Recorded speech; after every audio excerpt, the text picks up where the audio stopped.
What is going on, beautiful people? Today's video is going to be on resisting peer pressure to drink alcohol when you go out to parties, clubs, any functions, or social settings in general.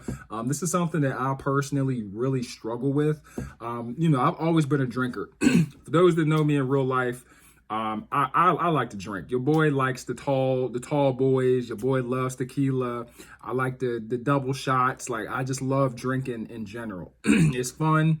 It's not always fun the next day when you wake up with a hangover, but it's something that I've always done. I've always been the party dude, the dude that, if you're trying to take a shot, I'll take a shot. I'm down. You want to go out and get a beer, or you're trying to get a case of beer. By the time the phone hang up, when you call me, I'm on your doorstep ringing your doorbell with a 12 pack. I've always been that dude. And there's nothing wrong with being that dude, right? Because drinking's fun. But there was a moment where it was just like a little bit too much for me, especially with my toddler. I have a 2-year-old son. Getting up in the morning with a hangover with a toddler is like literally the worst, because kids love to scream. Toddlers love to be loud. They love to run. They love to jump, and it will wear you out if you are hungover. You won't stand a chance. So, I just seen that like alcohol really wasn't treating me well. Like, I didn't have a drinking problem. I had problems from drinking.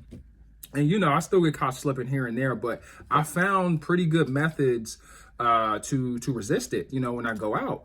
I know one of the times I went out was Friendsgiving. Friendsgiving is when everyone comes around, or your friend group or all your friends come to one location. They sit down and have a dinner, they have some drinks, and you get to see people you haven't seen in a really long time. So I didn't pull up with one of these. This is like a sparkling water. I pulled up with a can of Liquid Death.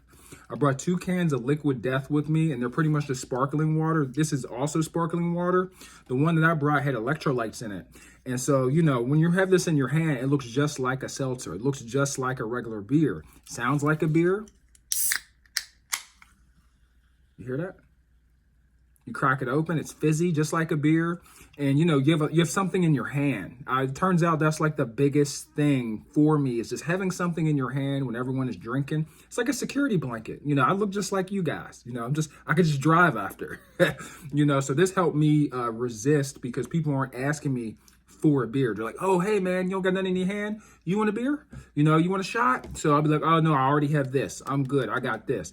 So people are less inclined to offer you drinks if you have something inside of your hand.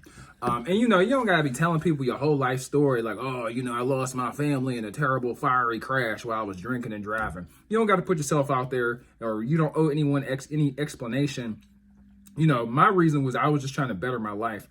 I wanted more opportunities that require some personal growth, and a part of that process was me drinking less. Like, I cannot be polishing off 6-packs like it was my day job anymore. Like, had to cut it out. You know what I'm saying?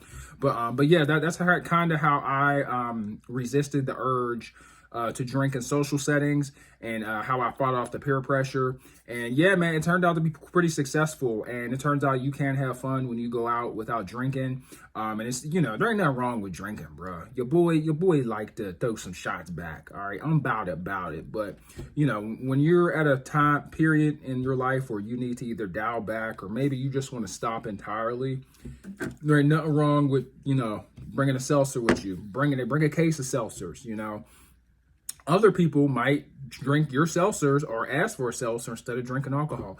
There ain't nothing wrong with it, right? And this ain't me bashing people that drink or people that don't drink. I don't really care what you do. I'm no one's role model except for my son. EJ, if you're watching this, Daddy, love you. But, I'm no one's role model. I'm just trying to help some people out. And that's how I do it. I bring seltzers, sparkling water. I bring cans that look like beer that aren't beer. And yeah, I just say no. And if they really are hounding me to drink, I'm like, hey, man, your boy's trying to work out later on. I got stuff going on. I got responsibilities after this. I just tell them I have to go somewhere. I have other obligations, and I have to make sure that's taken care of when I leave here. And I can't do that if I'm highly intoxicated. So people normally understand that, and they just back off for the rest of the night. It's not that real. It's not the end of the world.